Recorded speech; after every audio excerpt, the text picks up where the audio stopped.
الحمد للہ وکفى والصلاة والسلام علی عباده الذین اصطفى خصوصا علی افضلهم وخاتم النبیین محمد الامین وعلی آلہ وصحبہ اجمعین. اما بعد فقد قال اللہ تبارک وتعالی فی سورة الاخلاص: اعوذ باللہ من الشیطان الرجیم، بسم اللہ الرحمن الرحیم. قل هو اللہ احد اللہ الصمد لم یلد ولم یولد ولم یکن له کفوا احد. وقال تبارک وتعالی فی آیۃ الکرسی فی سورۃ البقرہ: اللہ لا الہ الا هو الحی القیوم لا تأخذہ سنۃ ولا نوم لہ ما فی السماوات وما فی الارض من ذا الذی یشفع عنده الا بإذنہ یعلم ما بین ایدیہم وما خلفہم ولا یحیطون بشیء من علمہ الا بما شاء وسع کرسیہ السماوات والارض ولا یؤودہ حفظہما وہو العلی العظیم. وقال جل وعلا فی آخر سورة بنی اسرائیل: وقل الحمد للہ الذی لم یتخذ ولدا ولم یکن له شریک فی الملک ولم یکن له ولی من الذل وکبرہ تکبیرا. وقال جل وعلا فی آخر سورة الکہف: قل انما انا بشر مثلکم یوحی الی انما الہکم الہ واحد فمن كان يرجو لقاء ربه فليعمل عملا صالحا ولا يشرك بعبادة ربه أحدا. صدق اللہ العظیم. رب اشرح لي صدری ويسر لي امری واحلل عقدة من لسانی يفقهوا قولی. اللهم ربنا الہمنا رشدنا واعذنا من شرور انفسنا. اللهم ارنا الحق حقا وارزقنا اتباعه وارنا الباطل باطلا وارزقنا اجتنابه. اللهم ربنا انا نعوذ بك من الشك والشرك. اللهم ربنا لا تجعلنا من المشركين. آمین یا رب العالمین. آج کی گفتگو کا جو موضوع ہے حقیقت و اقسام شرک، اس کو بارے میں آپ کے ذوق و شوق کا مجھے پیشگی اندازہ تھا، اور وہ آج کی ابتدا ہی سے جو حاضری کی کیفیت ہے اس سے بھی از خود ظاہر ہے. لیکن میں آج ذرا پچھلی تقاریر میں جو دو اہم موضوعات رہ گئے تھے ان کا قرض ادا کر کے پھر شرک اور اقسام شرک کی طرف آؤں گا، اس لیے کہ ہمارے لیے وہ بہت اہم موضوعات ہیں. دیکھیے، ایک نہایت اہم موضوع جس پر تفصیل سے گفتگو ہوئی وہ حقیقت ایمان کی تھی. کل جس موضوع پر گفتگو ہوئی وہ نفاق کی حقیقت تھی. ایمان کے ضمن میں بڑی تفصیلی گفتگو ہوئی، لیکن ایک سوال باقی رہ گیا کہ جہاں تک قانونی ایمان کا تعلق ہے وہ تو الحمدللہ ہمیں حاصل ہے. جب مسلمانوں کے ہاں ہم پیدا ہوئے تو وہ تو اللہ کا ایک عطیہ ہے، اس کا احسان ہے جو ہمیں خود بخود حاصل ہو گیا. سوال یہ کہ وہ حقیقی ایمان جو عبارت ہے یقین سے، وہ کیسے پیدا ہو. اور نفاق کے بارے میں نے کل عرض کیا تھا کہ ایک اہم سوال باقی رہ گیا کہ نفاق سے بچنے کی صورت کیا ہے. اور اگر خدا نخواستہ کوئی شخص محسوس کرے کہ کوئی نفاق کی آلائش دل میں ہے، تو اس کو دور کرنے کا ذریعہ کیا ہے؟ تو بہت اختصار کے ساتھ ان دونوں باتوں کو سمجھ لیجئے، یہ اہم عملی مسائل ہیں۔ دیکھیے، ایمان کے حاصل ہونے کے 3 درجے ہیں، اور ایک حدیث پہلے میں آپ کو سنا دوں ایک خوشخبری کے طور پر، کہ یہ نہ سمجھیے کہ جو مراتب عالیہ ہیں وہ صرف اگلوں کے لیے تھے، اب پچھلوں کے لیے کچھ نہیں رہا۔ مشکات شریف میں آخری باب ہے، باب و ثواب ہذہ الامہ، اس امت کے ثواب کے ضمن میں، مرتبہ و مقام کے ضمن میں حضور نے کیا فرمایا۔ اس میں ایک بڑی عجیب حدیث ہے، میں نے جب پہلی مرتبہ پڑھی تھی تو انتہائی مجھے خوشی ہوئی، مسرت ہوئی، انبساط حاصل ہوا۔ نبی اکرم صلی اللہ علیہ وسلم نے ایک مرتبہ صحابہ سے سوال کیا، ای الخلق اعجبکم ایمانا، ذرا یہ بتاؤ کہ تمام مخلوقات میں سب سے زیادہ حسین، دل فریب ایمان کس کا ہے؟ اس کو نوٹ کیجئے گا، عجب عجیب سے جو بنا ہے، عجیب عربی زبان میں کہتے ہیں ایک ایسی چیز جو بہت ہی دل کو لبھانے والی ہو۔ اردو میں عجیب کا مفہوم کچھ اور ہے، غیر معمولی سی، ایب نارمل، یا کم سے کم یہ کہ ان یوزول، لیکن عربی میں عجیب کا مفہوم ہے جو بہت ہی دل کو لبھانے والی شے۔ تو سب سے زیادہ مخلوقات میں سے کس کا ایمان ہے کہ جو اتنا حسین و جمیل ہے کہ دل کو لبھائے؟ صحابہ نے پہلا جواب دیا، ملائکہ، ملائکہ کا ایمان۔ حضور نے فرمایا، وَمَا لَهُمْ لَا يُؤْمِنُونَ وَهُمْ عِندَ رَبِّهِمْ، وہ کیسے ایمان نہ لائیں جبکہ وہ تو اپنے رب کے پاس ہے؟ کون سا کمال ہوا ان کا؟ ان کے تو سامنے حقائق ہیں، وہ جو جنت کو دیکھتا ہو، دوزخ کو دیکھتا ہو، وہ ایمان لے آیا تو کیا کمال ہے؟ وہ تو ابو جہل بھی جب دیکھے گا پکا ایمان لے آئے گا۔ تو گویا کہ حضور نے جواب کو رد کر دیا۔ اب دوسری اٹیمپٹ کی صحابہ نے، فالنبیون، پھر انبیاء کا معاملہ ہے، آپ نے اس کو بھی رد کر دیا، وما لهم لا يؤمنون والوحی ينزل الیہم، وہ کیسے ایمان نہ لائے، ان پر تو وحی نازل ہوتی ہے۔ تیسری اٹیمپٹ انہوں نے کی، فنحن، پھر ہم ہیں آپ کے صحابہ، اس کو بھی رد کیا، وما لکم لا تؤمنون وَأَنَا بَيْنَ أَظْهُرِكُمْ، تم کیسے ایمان نہ لاؤ جبکہ میں تمہارے درمیان موجود ہوں، مجھے دیکھ رہے ہو۔ اس کے بعد اب آپ نے خود فرمایا، إِنَّ أَعْجَبَ الْخَلْقِ إِلَيَّ إِيمَانًا، میرے نزدیک تو حسین ترین، دل کو لبھانے والا ایمان لَإِخْوَانُنَا، ہمارے ان بھائیوں کا ہوگا، یاتون من بعدی، جو میرے بعد آئیں گے، یجدون صحفا فیہ کتاب اللہ، انہیں تو وہ اوراق ملیں گے جن میں اللہ کی کتاب درج ہوگی، فیؤمنون بما فیہا، وہ ایمان لائیں گے اس پر کہ جو ان اوراق میں ہوگا۔ اس سے یہ مغالطہ نہ ہو جائے کہ رتبے کے اعتبار سے ایمان جو ہے صحابہ کا کمتر ہے، بعد والوں سے نہیں۔ ایک ہے کسی چیز کی بلندی، عظمت، ایک ہے کسی چیز کا حسن، اس کی دل فریبی۔ تو یہاں در حقیقت عظمت کا معاملہ نہیں ہے، دل فریبی کا معاملہ ہے۔ تو حضور نے اپنی امت کے ان لوگوں کے لیے کتنی بڑی بشارت عطا فرمائی جو بعد میں آنے والے ہیں، جنہوں نے حضور کو نہیں دیکھا، جنہیں قرآن ملا ہے، اور اس قرآن کے ذریعے سے انہوں نے ایمان حاصل کیا۔ اللہ تعالیٰ مجھے اور آپ کو ان میں سے بنا دے اور ان میں شامل کر دے۔ اب نوٹ کیجئے، ایمان کے حصول کے 3 ذریعے ہیں، اور یہ ذہن میں رکھیے گا کہ یہ در حقیقت مختلف طبائع کا معاملہ ہوتا ہے۔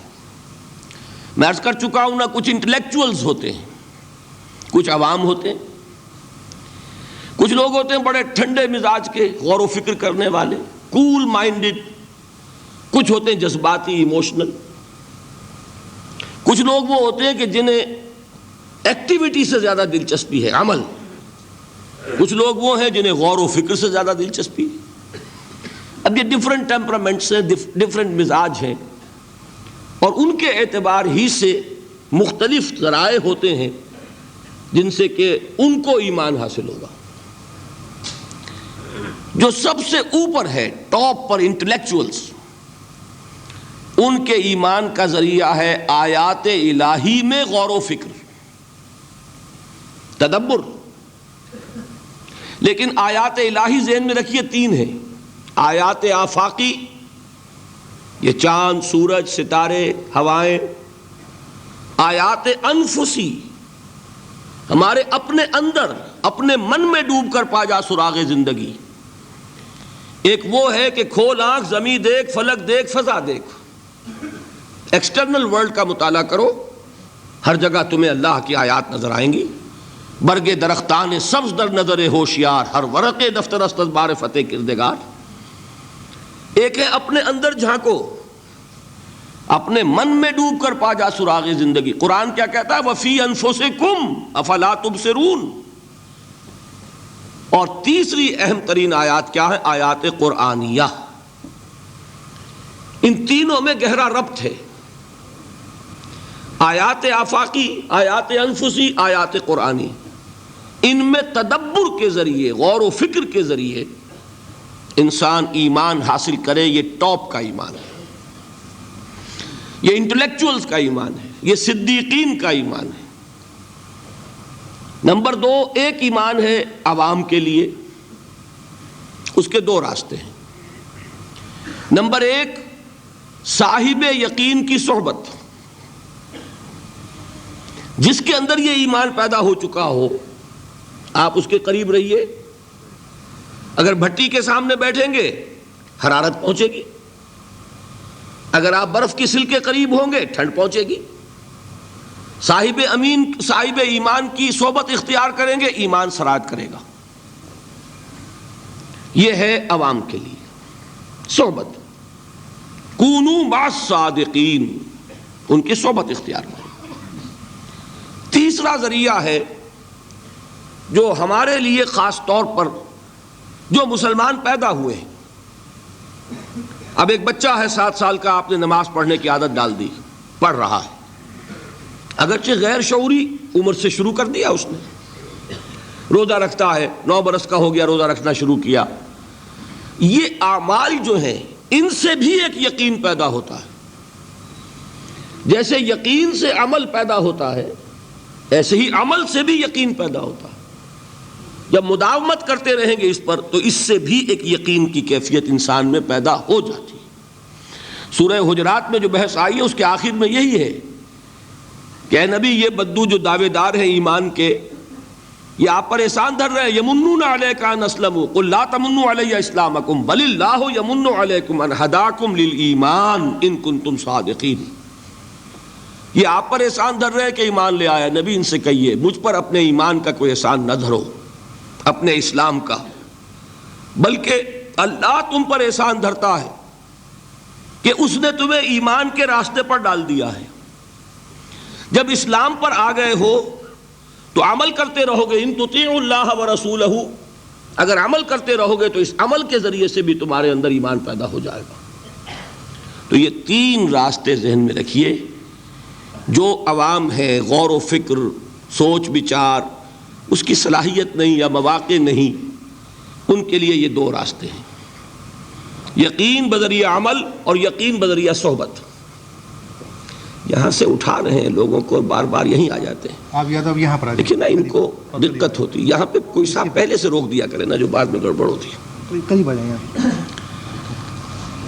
تو ایک ایمان ہے انٹلیکچوئلز کا، صدیقین کا، جن کو قرآن کہتا ہے اولو الالباب الذین یعقلون، ان فی خلق السماوات والارض واختلاف اللیل والنہار لآیات لأولی الالباب، ہوش مندوں کے لیے، عقل مندوں کے لیے، غور و فکر کرنے والوں کے لیے، اصحاب دانش و بینش کے لیے ہماری کائنات میں ہماری نشانیاں ہیں۔ غور کرو اور ہمیں پہچانو، خود اپنے اندر جھانکو اور ہمیں پہچانو۔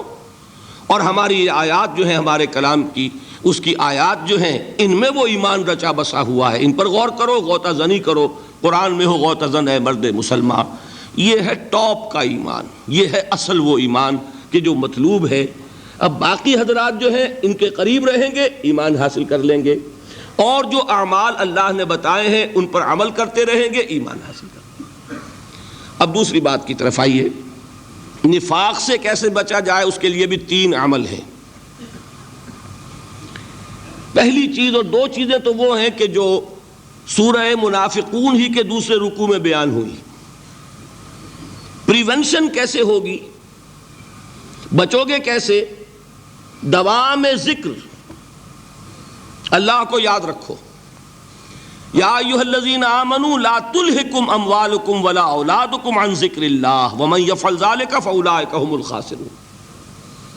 دل کو غفلت میں مت آنے دو، دل غافل ہوگا شیطان کا ڈیرا بن جائے گا۔ وہ دوام ذکر میں، البتہ یہ ذہن میں رکھیے کہ دوام ذکر کا ذریعہ کیا ہے، اس میں مغالتے ہیں لوگوں کو۔ جو سب سے بڑا ذکر ہے اس کو بھولے ہوئے ہیں، اور جو تیسرے چوتھے نمبر کا ذکر ہے اس کو سمجھ بیٹھے ہیں کہ بس یہی ذکر ہے۔ سب سے بڑا ذکر، مجسم ذکر قرآن ہے۔ الذکر انا نحن نزلنا الذکر وانا لہ لحافظون۔ وہ الذکر کون سا ہے؟ قرآن۔ اسی کو فرمایا، میں نے وہ آیت سنائی تھی کہ لوگ تنزیہ کہتے تھے، یا ایھا الذی نزل علیہ الذکر انک لمجنون۔ حضور سے مخاطب ہو کر کہتے ہیں فلاں جس کے اوپر کے اس کے خیال کے مطابق ذکر نازل ہوا ہے، ہم تو تمہیں پاگل سمجھتے ہیں۔ وہاں بھی لفظ کیا ہے؟ الذکر۔ تو معلوم کیا ہوا؟ انا انزلنا الیک الذکر لتبین للناس ما نزل الیہم، یہ الذکر ہے۔ تو اس سے بڑا ذکر کوئی نہیں۔ تلاوت قرآن، تدبر قرآن، غور و فکر قرآن کا، قرآن کو یاد کرنا۔ اس پر میرا کتاب چاہے مسلمانوں پر قرآن مجید کے حقوق، اب تو یہاں شاید کوئی کتاب موجود نہیں رہی ہے، بہرحال اگر آپ کو ضرورت ہوتی ہے پاکستان سے منگا لیتے ہیں، ہر شے پڑھیے، انشاءاللہ آ جائیں گی چیزیں۔ نمبر 2 ذکر کیا ہے؟ اقیم الصلاۃ لذکری، نماز کو قائم کرو میری یاد کے لیے۔ یہ ذریعہ ذکر میں، وہ تو ہے ہی مجسم ذکر، اور یہ ذریعہ ذکر میں سب سے اہم ہے۔ یہ عملی ذکر بھی ہو رہا ہے اور قولی بھی ہو رہا ہے۔ سورہ فاتحہ پڑھی آپ نے، قرآن شریف کی کچھ آیات پڑھی، پھر رکوع کیا۔ یہ رکوع جو ہے یہ آپ کا عملی ذکر ہے کہ آپ نے اپنے وجود سے اللہ کی عظمت کو تسلیم کیا۔ پھر آپ سجدے میں گرے، یہ آپ کا عملی ذکر ہے کہ اپنے وجود سے آپ نے اللہ کی عظمت کو اور تسلیم کیا۔ تیسری چیز ہے مسنون دعائیں اور مسنون اذکار جو حضور سے ثابت ہو۔ ہمارے ہاں کیا ہو گیا، مجھے فلاں بزرگ نے یہ چیز بتائی ہے، وہ تو پڑھتے چلے جا رہے ہیں، نہ قرآن سے دلچسپی، نہ اذکار مسنونہ سے دلچسپی۔ ادعیہ معصورہ، آپ غور کریں گے کہ زندگی کے ہر عمل کے لیے حضور کی دعا موجود ہے۔ صبح اٹھے دعا ہے، آنکھ کھلتے ہی بیت الخلاء میں داخل ہونے لگے دعا ہے، نکلے دعا ہے، وضو کرنے بیٹھے دعا ہے، فارغ ہوئے دعا ہے، مسجد کے لیے گھر سے نکلے دعا ہے، مسجد میں داخل ہوئے دعا ہے۔ مسجد میں تو ہے ہی ذکر، نماز ہے، تلاوت ہے، باہر نکلے دعا ہے، گھر میں داخل ہونے لگے پھر دعا ہے، سواری پر سوار ہو رہے ہیں دعا ہے، اتر رہے ہیں دعا ہے، شیشہ دیکھ رہے ہیں دعا ہے، کپڑے پہن رہے ہیں دعا۔ زندگی کا کوئی عمل نہیں یہاں تک کہ جو تعلق زن و شو ہے، جس کو کہ خالص حیوانی بات سمجھا جائے گا، اس کے لیے بھی دعا ہے۔ غفلت میں وہ کام بھی نہیں کرنا، سمجھ رہے ہیں آپ؟ اب آپ غور کیجئے، اس میں کوئی اضافی وقت نہیں لگا، کوئی اضافی پوسچر اختیار نہیں کیا آپ نے، یوں بیٹھو، اس طرح بیٹھو، یوں کرو، کوئی آپ کا وقت اضافی نہیں لگا۔ جو کام کر رہے ہیں اور آپ اللہ کو یاد کر رہے ہیں، اور وہ اللہ کی یاد اس کام کی مناسبت سے ہے۔ ان ادعیہ معصورہ سے 2 تعلق جڑ گئے انسان کے۔ دعا کس سے کر رہے ہیں؟ اللہ سے، جڑا کہ نہیں؟ اور یہ الفاظ کس کے ہیں؟ محمد الرسول اللہ کے۔ تو آپ کے 2 تعلق جڑ گئے۔ آپ اپنی جی سے گھڑ کر دعا مانگیں گے تو پہلا تعلق تو ہو جائے گا، دوسرا نہیں ہوگا۔ بہتر سے بہتر دعا مانگ لیں آپ، لیکن حضور سے جو معصور اور مسنون الفاظ جب آپ زبان سے نکالتے ہیں تو آپ کا تعلق اللہ سے بھی ہوا بذریعہ دعا، اور وہ الفاظ چونکہ حضور کے ہیں صلی اللہ علیہ وسلم تو حضور کے ساتھ ہوا۔ یہ تیسرا درجہ ہے۔ چوتھے درجے میں میں مانتا ہوں کہ ایک ہوتی ہے خاص کسی شخص کے امراض کی تشخیص کرنے کے بعد تجویز۔ کوئی اگر طبیب ہے، ماہر طبیب روحانی، وہ آپ کو دیکھے گا تو اندازہ لگائے گا کہ آپ میں کیا کمی ہے، اس کے مطابق آپ کو ذکر بتائے گا۔ بھئی فلاں آیت کا مراقبہ کیا کرو، کسی میں بزدلی ہوتی ہے، کسی میں مال کی محبت زیادہ ہوتی ہے، کسی میں توکل کی کمی ہے، کسی میں شہرت کی خواہش ہے، نمایاں ہونے کا جذبہ ہے، کسی میں تکبر ہے، سب کا ایک سا برس تو نہیں ہوتا نا۔ تو یہ در حقیقت اندھے کی لاٹھی سے نہیں چلنے والی بات، یہ تو ماہر کی کا کام ہے کہ وہ تجویز کرے کہ تمہارے لیے خاص طور پر ذکر یہ ہے۔ در حقیقت ہمارے جو یہ سلسلے تھے سلوک کے، یہ بڑے ماہر ہوتے تھے، یہ لوگ بڑے ماہر اطباء تھے۔ یہ جو علم نفسیات ہے اس کے ہمارے صوفیاء سے بڑھ کر کبھی کوئی عالم گزرا ہی نہیں دنیا میں۔ فرائیڈ کیا ہے اور ایڈلر کیا ہے اور یونگ کیا ہے، بچے ہیں۔ ہمارے صوفیاء اکرام نے جس طرح انسان کی نفسیات کو سمجھا اور وہ ان کی مناسبت سے تجویز کرتے تھے، لیکن اس کو رکھا جائے گا چوتھے نمبر پر۔ جیسے مولانا احمد علی صاحب فرمایا کرتے تھے، بھائی اس آیت کا مراقبہ کیا کرو۔ مراقبہ کیا مانی؟ اب ان الفاظ کو بھی ہم نے خام خواہ کچھ خاص ایک شکل دے دی۔ مراقبہ کیا؟ توجہ کرنا، دھیان کرنا، خاص اس آیت کے اوپر، اس کے معانی پر اپنے ذہن کو جمانا۔ وہ کیوں ہے؟ تاکہ آپ کے اندر جو کمی ہے اس کی تلافی اس سے ہوگی۔ لیکن یہ کہاں آئے گا؟ چوتھے نمبر پر۔ سمجھ گئے؟ تو نفاق سے بچنے کا ذریعہ، پریونشن کیا ہے نفاق سے؟ دوام ذکر۔ نہ تمہیں تمہاری اولاد، نہ تمہارے اموال، نہ تمہاری تجارت، نہ کاروبار اللہ کے ذکر سے غافل نہ کر سکے۔ پنجابی میں کہتے ہیں کہ ہتھ کارول اور دل یارول۔ کام کر رہے ہیں آپ، لیکن یہ کہ دل اللہ کے ساتھ لگا ہوا ہے، زبان تر ہے اللہ کی یاد سے۔ جو قرآن یاد ہے، گاڑی میں آپ بیٹھے جا رہے ہیں، 2 گھنٹے آپ کو کار میں لگانے ہیں، قرآن شریف پڑھتے جائیے، اس سے بڑا ذکر ہی کوئی نہیں۔ یہ ہے پریونشن۔ اب اگر مرض ہو جائے تو کیا ہو؟ اس کے لیے 2 چیزیں ضروری ہیں۔ ایک دیکھیے، عجیب ہے یہ، نفاق کا علاج انفاق سے، صرف ایک الف لگا نا، انفاق کے معنی اور ہے۔ یہ بنا ہے کس سے؟ نفقت الدراہم، پیسے ختم ہو گئے، مک گئے، یا نفق الفرس، گھوڑا مر گیا۔ تو مال کو کھپانا، لگانا اللہ کی راہ میں، اگر دل میں نفاق کی کوئی آلائش آئی ہے تو اس کا ازالہ ہوگا انفاق فی سبیل اللہ سے۔ مال اللہ کی راہ میں دیجئے، صدقہ کیجئے، خیرات کیجئے، دیجئے، اللہ کے دین میں لگائیے۔ جتنا لگائیں گے نفاق دھل جائے گا، اس لیے کہ اصل سبب نفاق کا ہے ہی حب دنیا، دنیا کی محبت۔ لہذا اس کا ازالہ ہوگا جو سب سے محبوب شے ہے، مال۔ انہ لحب الخیر لشدید، مال محبوب ترین ہے کہ نہیں؟ لہذا اس کو اللہ کی راہ میں لگائیں گے تو وہ نفاق دھل جائے گا۔ اور ایک اور چیز ہے جو بہت اہم ہے، بہت ہی شعوری طور پر اس کا اہتمام کیجئے۔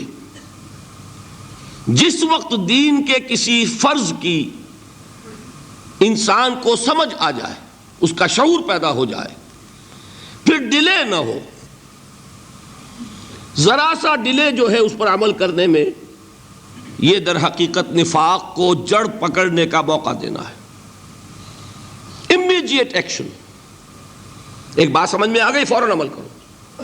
اس میں شیطان کیا کرتا ہے؟ ذرا ٹھہر جاؤ، ابھی دیکھو یہ فرض ہے، یہ ذمہ داریاں ہیں، یہ کرنا ہے، وہ پھر لگا دینا اپنے آپ کو۔ بہت سے لوگ کہتے ہیں بس یہ ریٹائرمنٹ کے بعد تو سارا میں دین کے لیے وقف کر دوں گا۔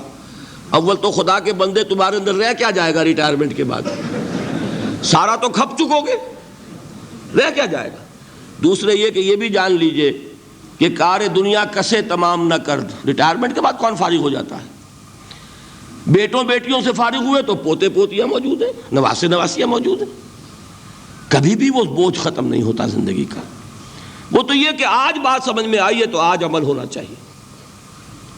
قرآن مجید میں سورہ انعام میں بڑی شدید وعید آئی ہے. الفاظ ہیں یہ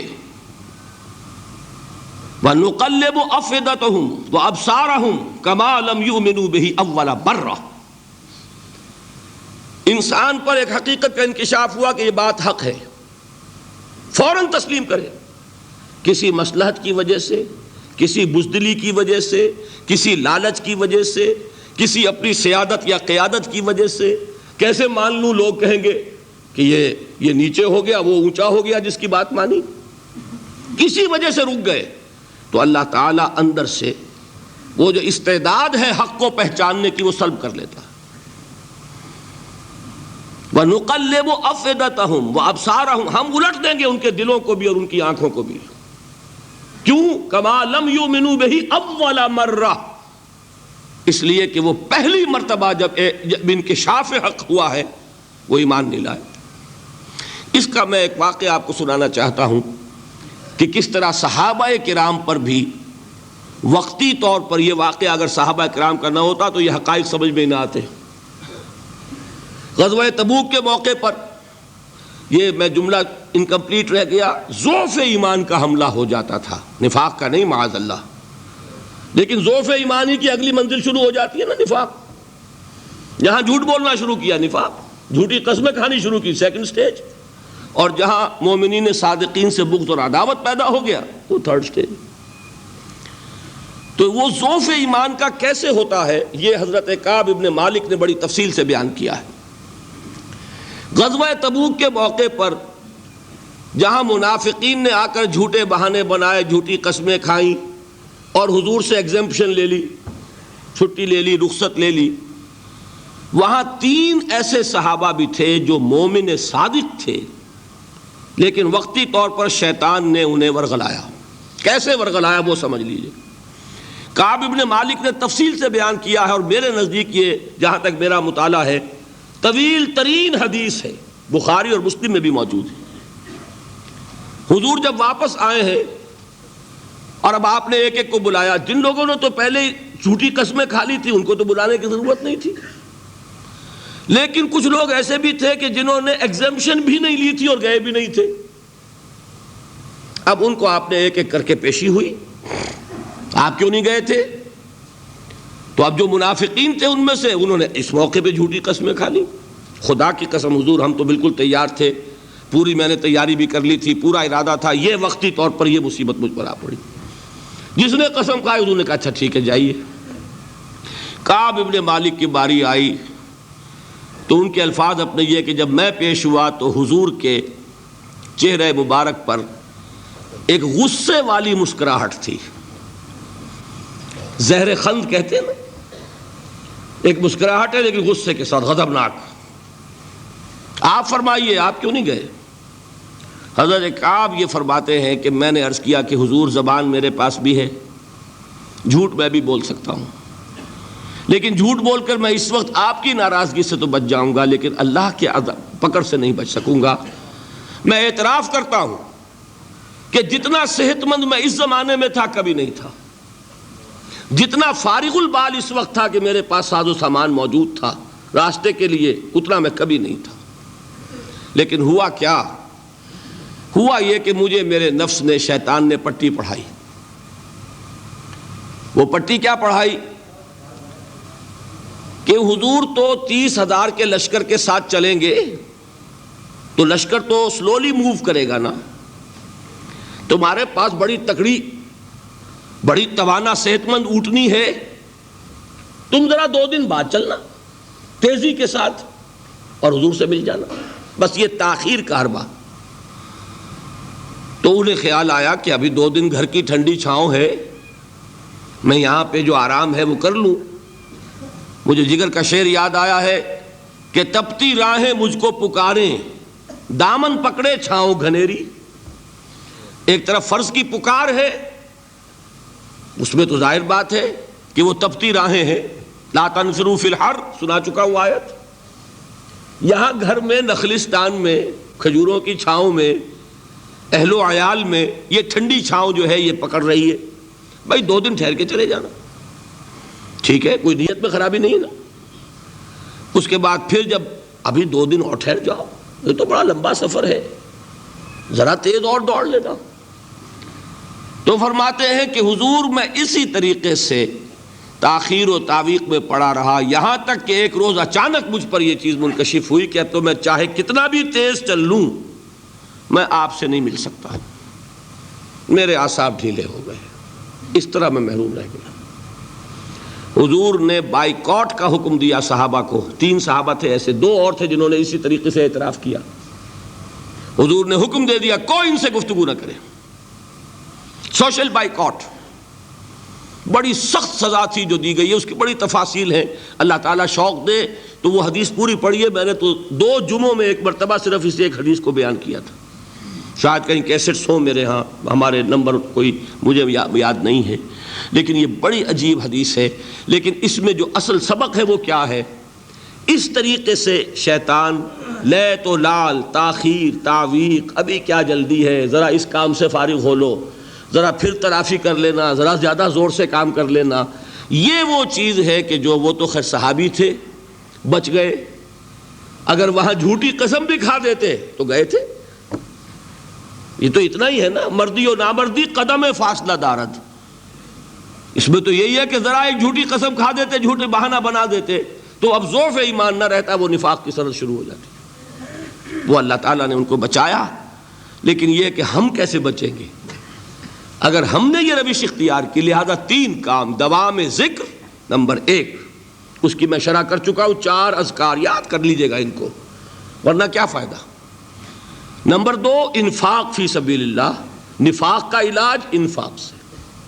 نمبر 3، یہ عادت اپنے اندر پیدا کیجئے شعوری طور پر کہ جب ایک حقیقت واضح ہو جائے فوراً اعتراف کہ ہاں بھائی بات ٹھیک کہی آپ نے، جب ایک فرض کا احساس ہو جائے فوراً اس کی ادائیگی کے لیے آغاز۔ تاخیر و تعویق ہے کہ جس سے پھر نفاق کو موقع ملتا ہے۔ اللہ تعالیٰ مجھے اور آپ کو حقیقی ایمان عطا فرمائے اور نفاق سے بچائے رکھے۔ اب آئیے حقیقت و اقسام شرک پر۔ دیکھیے، ہر شخص یہ جانتا ہے کہ اسلام دین توحید ہے۔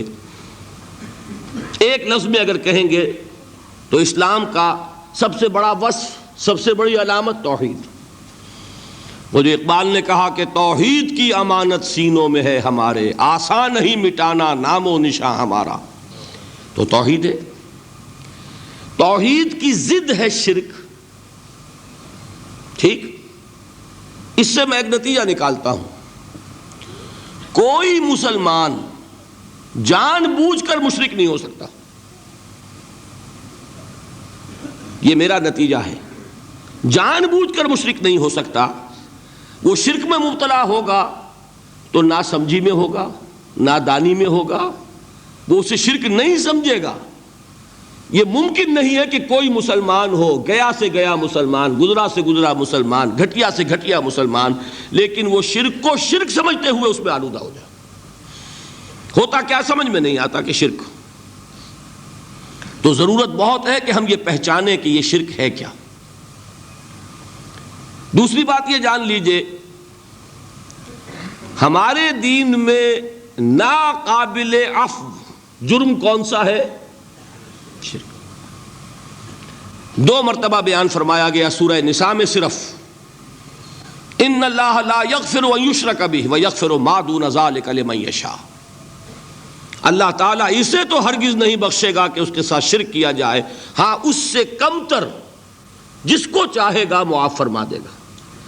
نوٹ کر لیجئے، اس کی بھی اندر بھی اوپن لائسنس نہیں ہے کہ بقیہ سارے گناہ لازماً معاف کر دے گا، یہ نہیں ہے، اس سے تو آپ میں جرت پیدا ہو جائے گی، باقی سب کیے جاؤ، یہ نہیں، جس کو چاہے گا بخش دے گا، لیکن امید ضرور دلا دی کہ شرک سے کم تر کوئی گناہ ہو تو اس کی بخشش کی بغیر توبہ کے اللہ تعالیٰ نے امید دلائی۔ توبہ سے تو شرک بھی معاف ہو جائے گا، اس سے مراد کیا ہے؟ بغیر توبہ کے۔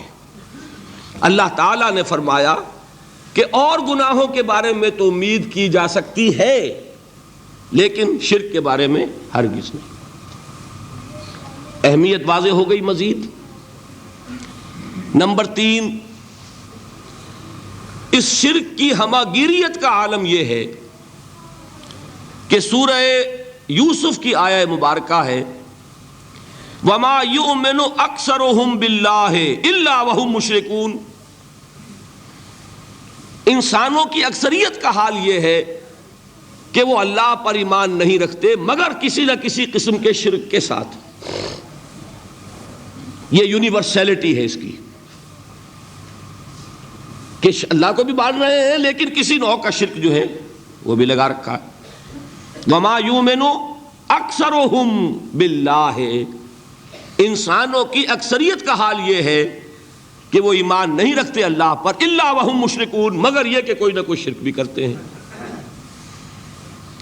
چوتھی بات یہ سمجھیے کہ شرک ہر دور میں بھیس بدل کر آتا ہے۔ یہ ضروری نہیں ہے کہ شرک کی جو قسمیں آج سے 200 برس پہلے تھیں صرف وہی آج بھی رہیں۔ ہو سکتا ہے کہ بالکل نئی شکلیں اس شرک نے اختیار کر لی۔ اس سے کیا نتیجہ نکلا کہ اگر اجتہادی بصیرت نہیں ہوگی تو ہو سکتا ہے کہ ایک شخص جو ہمارے سابق علماء نے لکھ دیا کہ یہ چیز شرک، یہ چیز شرک، یہ چیز شرک، یہ چیز شرک، آج سے 500 برس پہلے کا انسان بڑے سے بڑا عالم دین اپنے زمانے کے شرک کو پہچان کر تو لکھ سکتا ہے، اس سے تو آپ بچ رہے ہیں۔ امام ابن تیمیہ نے اس کو شرک قرار دیا، اس کو شرک قرار دیا، اس کو شرک قرار دیا، کوئی شخص ہے جو اس سے تو بچ گیا۔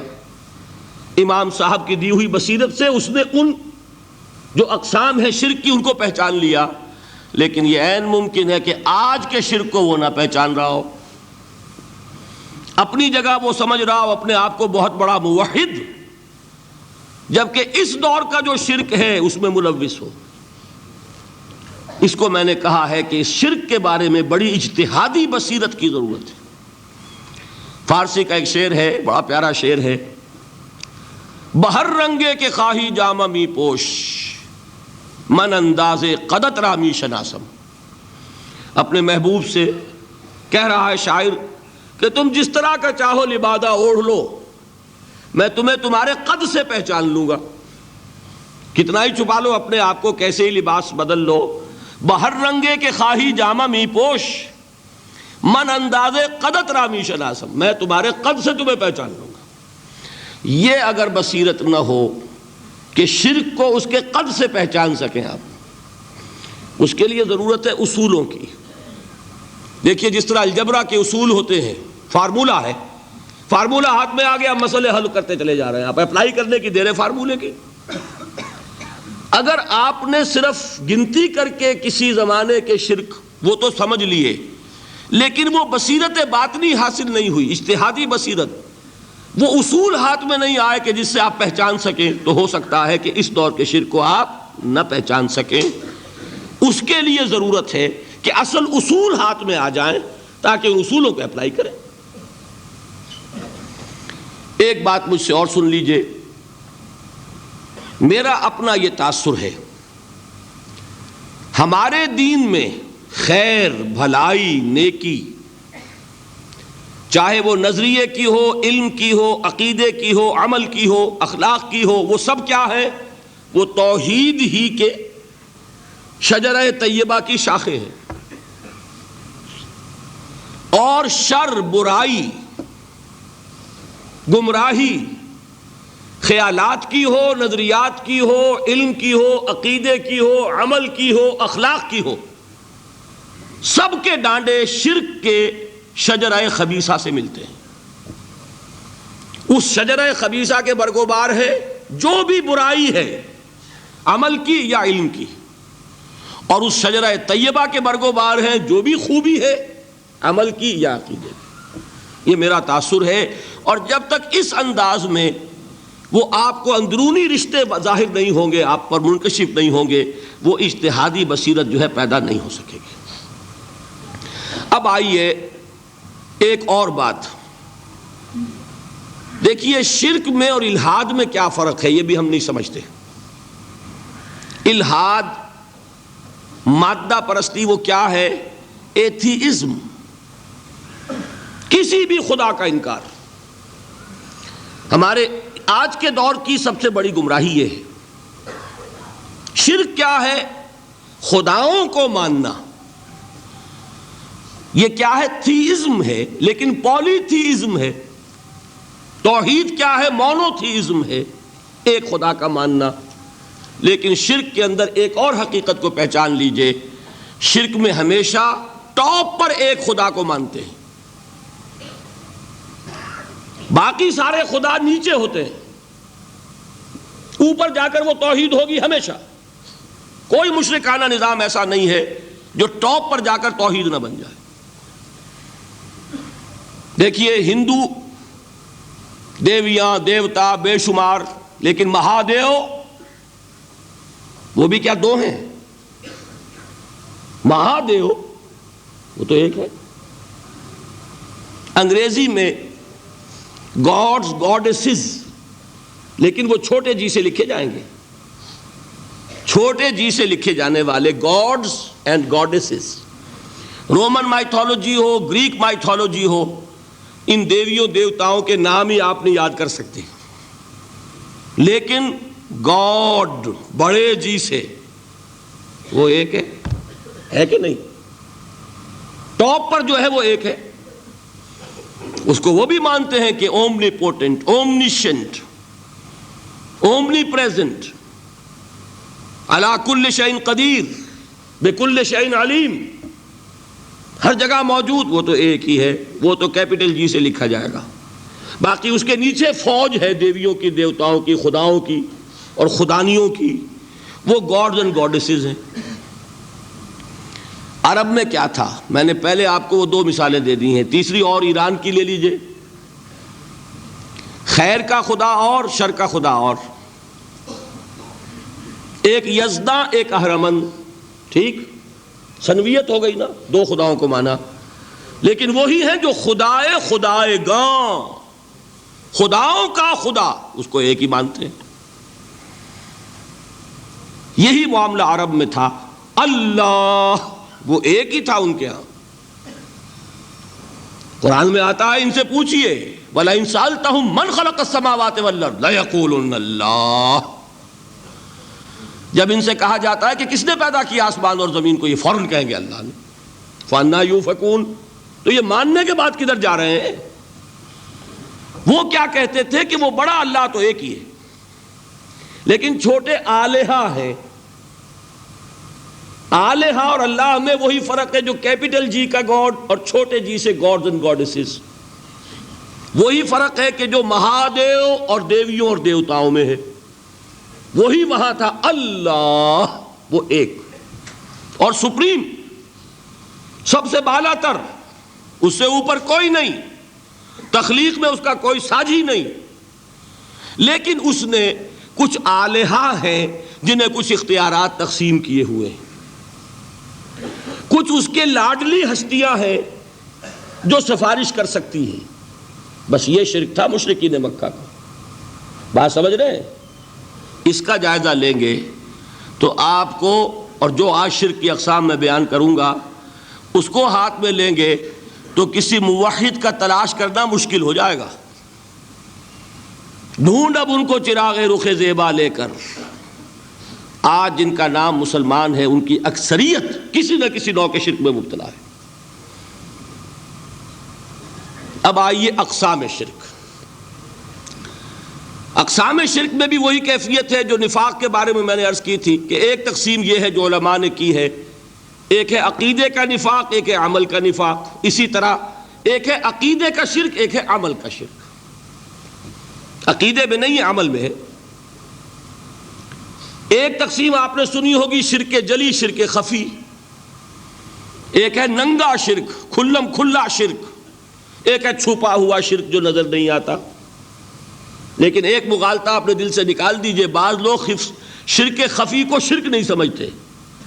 یہ بہت بڑی غلطی ہے. اگر وہ شرک نہ ہوتا تو حضور اسے شرک نہ کہتے. کوئی اور لفظ، عربی زبان کا دامن جو ہے محدود نہیں ہے، پھر اس کے لیے کوئی اور لفظ اختیار فرمایا جاتا ہے وہ شرک، لیکن ایک شرک ہے جلی جو نمایاں ہے نظر آ رہا، ایک ہے شرک خفی جو نظر نہیں آ رہا، اور وہ کتنا خفی ہو سکتا ہے اس کی ایک مثال دی حضور نے۔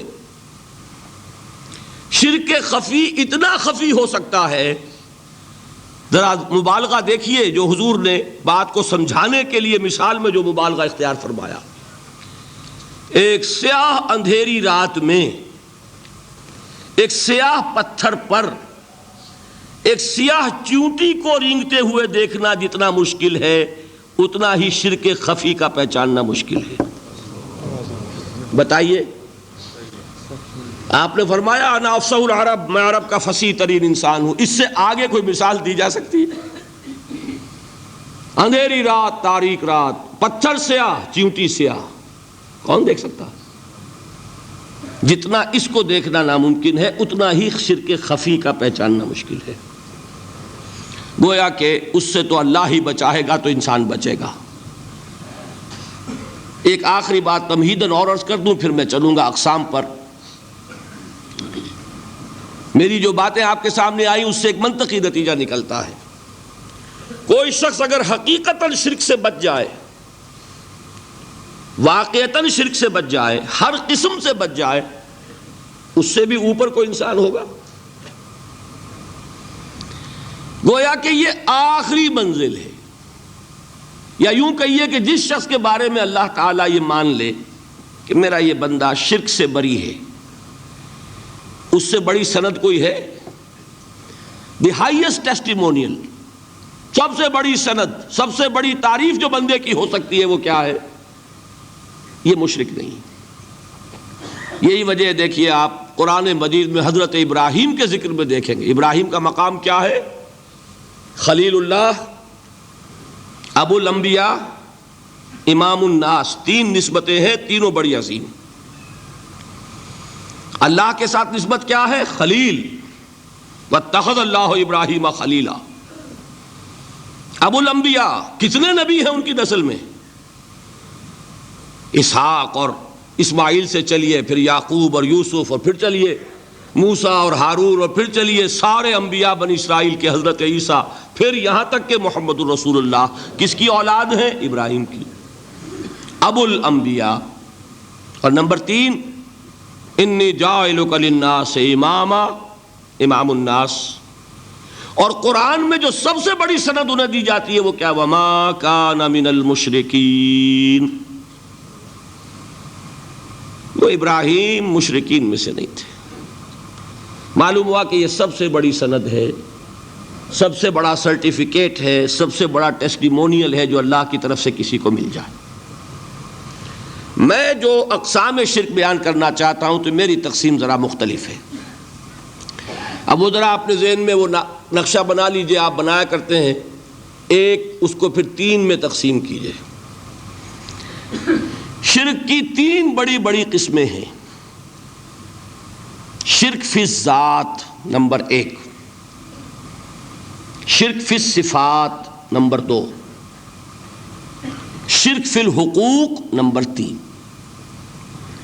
اور یہ میں عرض کر دوں آپ سے پہلے ہی، یہ مضمون بہت طویل ہے، میں آج صرف یہ کروں گا کہ خاکہ مکمل کر دوں۔ اب اس خاکے میں رنگ بھرنا، وہ تو ایک موضوع پر شرک فی الذات پر پوری تقریر ہونی چاہیے، شرک فی الصفات پر ہونی چاہیے۔ ایک ایک گھنٹے کے میرے 6 کیسٹ ہیں اللہ کے فضل و کرم سے، جو کئی سال سے وہ پھیل رہے ہیں۔ 6 گھنٹے میں میں نے ان چیزوں کو بیان کیا، وہ موجود ہوں گے، لیکن آج وہ خاکہ ذہن میں بنا لیجئے، اور کچھ آپ کو الجبرے کے فارمولے ہاتھ میں آ جائیں تاکہ خود آپ میں صلاحیت پیدا ہو جائے پرکھنے کی کہ اس فارمولے کو اپلائی کر کے دیکھ لیں یہ شرک ہے یا نہیں۔ یہ 2 کام تو میں انشاءاللہ آج کر دوں گا، آپ مطمئن رہیں۔ باقی یہ کہ تفصیل، وہ تو ہر سلسلے میں تفصیل پھر بہت ہوگی، وہ شوق ہو تو وہ کیسٹس آپ سنیے۔ تو 3 تقسیمیں ہو گئی۔ شرک فی الذات، اللہ کی ذات میں کسی کو شریک کر دینا، یہ سب سے زیادہ نمایاں، سب سے زیادہ جلی، سب سے زیادہ عریاں اور اللہ تعالیٰ کو سب سے زیادہ مبغوض اور ناپسند شرک ہے۔